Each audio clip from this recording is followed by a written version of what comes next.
Animal Farm by George Orwell. Chapter 5. As winter drew on, Molly became more and more troublesome.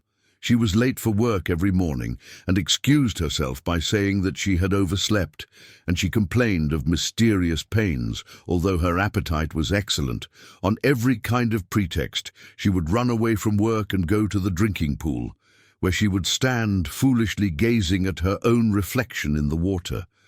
But there were also rumors of something more serious. One day, as Molly strolled blithely into the yard, flirting her long tail and chewing at a stalk of hay, Clover took her aside. "Molly," she said, "I have something very serious to say to you. This morning I saw you looking over the hedge that divides Animal Farm from Foxwood. One of Mr. Pilkington's men was standing on the other side of the hedge, and I was a long way away. But I'm almost certain I saw this. He was talking to you, and you were allowing him to stroke your nose." "What does that mean, Molly?" "He didn't. I wasn't. It isn't true," cried Molly, beginning to prance about and paw the ground. "Molly! Look me in the face. Do you give me your word of honor that that man was not stroking your nose?" "It isn't true," repeated Molly, but she could not look Clover in the face, and the next moment she took to her heels and galloped away into the field. A thought struck Clover. Without saying anything to the others, she went to Molly's stall and turned over the straw with her hoof. Hidden under the straw was a little pile of lump sugar and several bunches of ribbon of different colors. 3 days later, Molly disappeared. For some weeks, nothing was known of her whereabouts. Then the pigeons reported that they had seen her on the other side of Willingdon. She was between the shafts of a smart dog-cart painted red and black, which was standing outside a public house.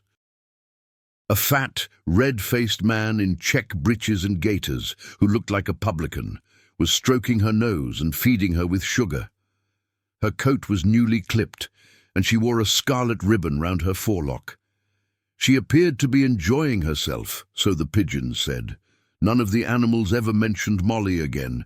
In January there came bitterly hard weather. The earth was like iron, and nothing could be done in the fields. Many meetings were held in the big barn, and the pigs occupied themselves with planning out the work of the coming season. It had come to be accepted that the pigs, who were manifestly cleverer than the other animals, should decide all questions of farm policy, though their decisions had to be ratified by a majority vote. This arrangement would have worked well enough if it had not been for the disputes between Snowball and Napoleon. These two disagreed at every point where disagreement was possible. If one of them suggested sowing a bigger acreage with barley, the other was certain to demand a bigger acreage of oats, and if one of them said that such and such a field was just right for cabbages, the other would declare that it was useless for anything except roots. Each had his own following, and there were some violent debates. At the meetings, Snowball often won over the majority by his brilliant speeches. But Napoleon was better at canvassing support for himself in between times. He was especially successful with the sheep. Of late, the sheep had taken to bleating, 4 legs good, 2 legs bad, both in and out of season, and they often interrupted the meeting with this. It was noticed that they were especially liable to break into 4 legs good, 2 legs bad at crucial moments in Snowball's speeches. Snowball had made a close study of some back numbers of the farmer and stockbreeder which he had found in the farmhouse, and was full of plans for innovations and improvements. He talked learnedly about field drains, silage, and basic slag, and had worked out a complicated scheme for all the animals to drop their dung directly in the fields at a different spot every day to save the labor of cartage. Napoleon produced no schemes of his own, but said quietly that Snowball's would come to nothing and seemed to be biding his time. But of all their controversies, none was so bitter as the one that took place over the windmill. In the long pasture, not far from the farm buildings, there was a small knoll, which was the highest point on the farm. After surveying the ground, Snowball declared that this was just the place for a windmill, which could be made to operate a dynamo and supply the farm with electrical power. This would light the stalls and warm them in winter, and would also run a circular saw, a chaff cutter, a mangle slicer, and an electric milking machine. The animals had never heard of anything of this kind before, for the farm was an old-fashioned one and had only the most primitive machinery. And they listened in astonishment while Snowball conjured up pictures of fantastic machines which would do their work for them while they grazed at their ease in the fields or improved their minds with reading and conversation. Within a few weeks, Snowball's plans for the windmill were fully worked out. The mechanical details came mostly from 3 books which had belonged to Mr. Jones: 1,000 Useful Things to Do About the House, Every Man His Own Bricklayer, and Electricity for Beginners. Snowball used as his study a shed which had once been used for incubators and had a smooth wooden floor suitable for drawing on. He was closeted there for hours at a time, with his books held open by a stone, and with a piece of chalk gripped between the knuckles of his trotter, he would move rapidly to and fro, drawing in line after line and uttering little whimpers of excitement.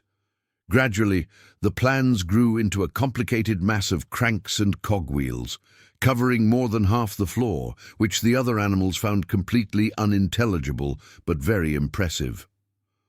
All of them came to look at Snowball's drawings at least once a day. Even the hens and ducks came, and were at pains not to tread on the chalk marks. Only Napoleon held aloof. He had declared himself against the windmill from the start. One day, however, he arrived unexpectedly to examine the plans. He walked heavily round the shed, looked closely at every detail of the plans, and snuffed at them once or twice, then stood for a little while, contemplating them out of the corner of his eye. Then suddenly he lifted his leg, urinated over the plans, and walked out without uttering a word. The whole farm was deeply divided on the subject of the windmill. Snowball did not deny that to build it would be a difficult business. Stone would have to be carried and built up into walls, then the sails would have to be made, and after that there would be need for dynamos and cables. How these were to be procured, Snowball did not say, but he maintained that it could all be done in a year, and thereafter, he declared, so much labor would be saved that the animals would only need to work 3 days a week. Napoleon, on the other hand, argued that the great need of the moment was to increase food production, and that if they wasted time on the windmill, they would all starve to death.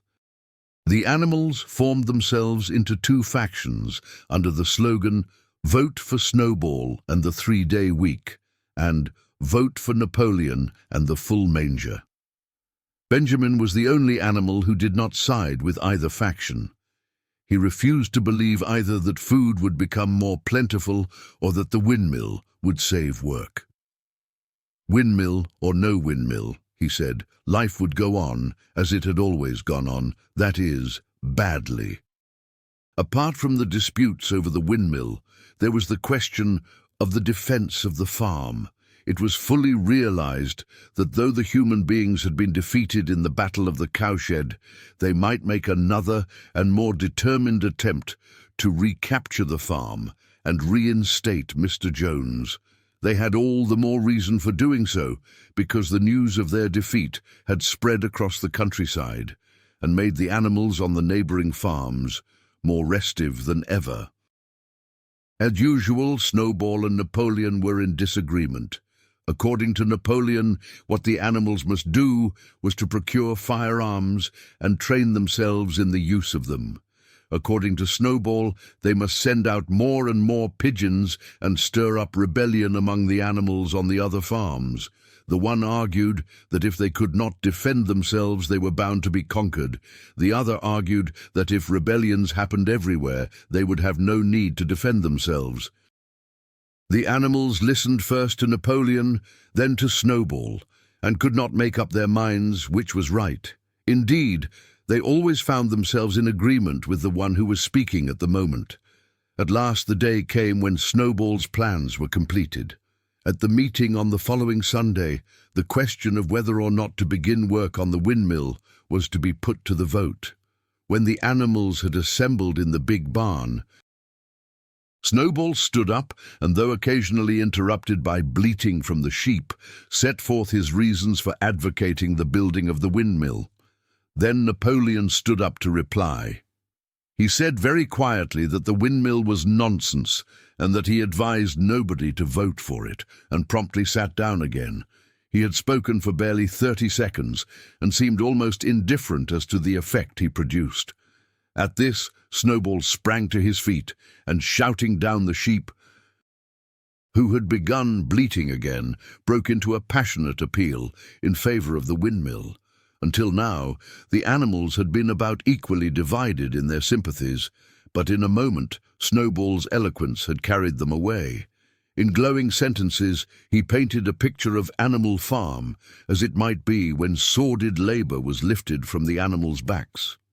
His imagination had now run far beyond chaff cutters and turnip slicers. Electricity, he said, could operate threshing machines, ploughs, harrows, rollers and reapers and binders, besides supplying every stall with its own electric light, hot and cold water, and an electric heater. By the time he had finished speaking, there was no doubt as to which way the vote would go. But just at this moment, Napoleon stood up and, casting a peculiar sidelong look at Snowball, uttered a high-pitched whimper of a kind no one had ever heard him utter before. At this, there was a terrible baying sound outside, and 9 enormous dogs, wearing brass-studded collars, came bounding into the barn. They dashed straight for Snowball, who only sprang from his place just in time to escape their snapping jaws. In a moment he was out of the door and they were after him. Too amazed and frightened to speak, all the animals crowded through the door to watch the chase. Snowball was racing across the long pasture that led to the road. He was running as only a pig can run, but the dogs were close on his heels. Suddenly he slipped, and it seemed certain that they had him. Then he was up again, running faster than ever. Then the dogs were gaining on him again. One of them all but closed his jaws on Snowball's tail, but Snowball whisked it free just in time. Then he put on an extra spurt, and with a few inches to spare, slipped through a hole in the hedge and was seen no more. Silent and terrified, the animals crept back into the barn. In a moment the dogs came bounding back. At first no one had been able to imagine where these creatures came from, but the problem was soon solved. They were the puppies whom Napoleon had taken away from their mothers and reared privately. Though not yet full-grown, they were huge dogs and as fierce-looking as wolves. They kept close to Napoleon.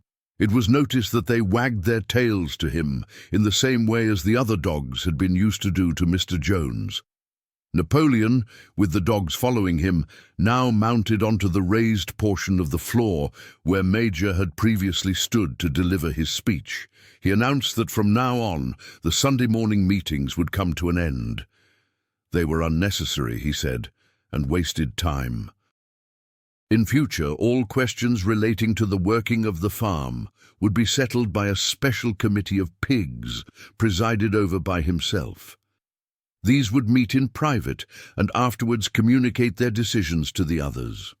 The animals would still assemble on Sunday mornings to salute the flag, sing Beasts of England, and receive their orders for the week.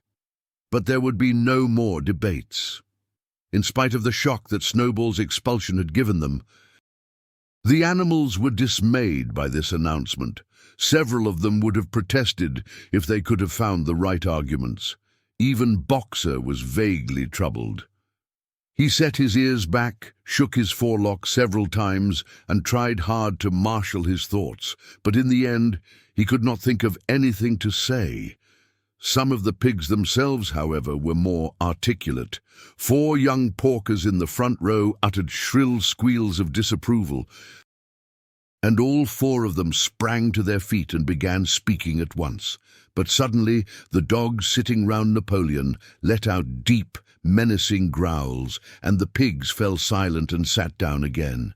Then the sheep broke out into a tremendous bleating of 4 legs good, 2 legs bad, which went on for nearly a quarter of an hour and put an end to any chance of discussion. Afterwards, Squealer was sent round the farm to explain the new arrangement to the others. "Comrades," he said, "I trust that every animal here appreciates the sacrifice that Comrade Napoleon has made in taking this extra labor upon himself. Do not imagine, comrades, that leadership is a pleasure. On the contrary, it is a deep and heavy responsibility. No one believes more firmly than Comrade Napoleon that all animals are equal. He would be only too happy to let you make your decisions for yourselves. But sometimes you might make the wrong decisions, comrades. And then where should we be?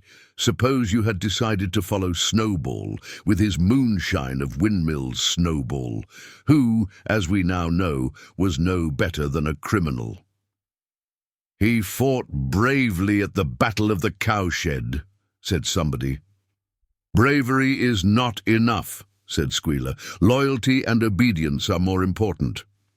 And as to the Battle of the Cowshed, I believe the time will come when we shall find that Snowball's part in it was much exaggerated. Discipline, comrades, iron discipline. That is the watchword for today. One false step, and our enemies would be upon us. Surely, comrades, you do not want Jones back." Once again, this argument was unanswerable. Certainly the animals did not want Jones back. If the holding of debates on Sunday mornings was liable to bring him back, then the debates must stop. Boxer, who had now had time to think things over, voiced the general feeling by saying, "If Comrade Napoleon says it, it must be right." And from then on, he adopted the maxim, "Napoleon is always right," in addition to his private motto of, "I will work harder." By this time the weather had broken and the spring ploughing had begun. The shed where Snowball had drawn his plans of the windmill had been shut up, and it was assumed that the plans had been rubbed off the floor. Every Sunday morning at 10 o'clock, the animals assembled in the big barn to receive their orders for the week. The skull of old Major, now clean of flesh, had been disinterred from the orchard and set up on a stump at the foot of the flagstaff, beside the gun. After the hoisting of the flag, the animals were required to file past the skull in a reverent manner before entering the barn. Nowadays, they did not sit all together as they had done in the past. Napoleon, with Squealer and another pig named Minimus, who had a remarkable gift for composing songs and poems, sat on the front of the raised platform with the 9 young dogs forming a semicircle round them and the other pigs sitting behind. The rest of the animals sat facing them in the main body of the barn. Napoleon read out the orders for the week in a gruff soldierly style, and after a single singing of Beasts of England, all the animals dispersed. On the 3rd Sunday after Snowball's expulsion, the animals were somewhat surprised to hear Napoleon announce that the windmill was to be built after all. He did not give any reason for having changed his mind, but merely warned the animals that this extra task would mean very hard work. It might even be necessary to reduce their rations. The plans, however, had all been prepared, down to the last detail. A special committee of pigs had been at work upon them for the past 3 weeks. The building of the windmill, with various other improvements, was expected to take 2 years. That evening, Squealer explained privately to the other animals that Napoleon had never in reality been opposed to the windmill. On the contrary, it was he who had advocated it in the beginning, and the plan which Snowball had drawn on the floor of the incubator shed had actually been stolen from among Napoleon's papers. The windmill was, in fact, Napoleon's own creation. Why then, asked somebody, had he spoken so strongly against it? Here Squealer looked very sly. That, he said, was Comrade Napoleon's cunning. He had seemed to oppose the windmill, simply as a maneuver to get rid of Snowball, who was a dangerous character and a bad influence. Now that Snowball was out of the way, the plan could go forward without his interference. This, said Squealer, was something called tactics. He repeated a number of times, "Tactics, comrades, tactics," skipping round and whisking his tail with a merry laugh. The animals were not certain what the word meant, but Squealer spoke so persuasively, and the 3 dogs, who happened to be with him, growled so threateningly that they accepted his explanation without further questions.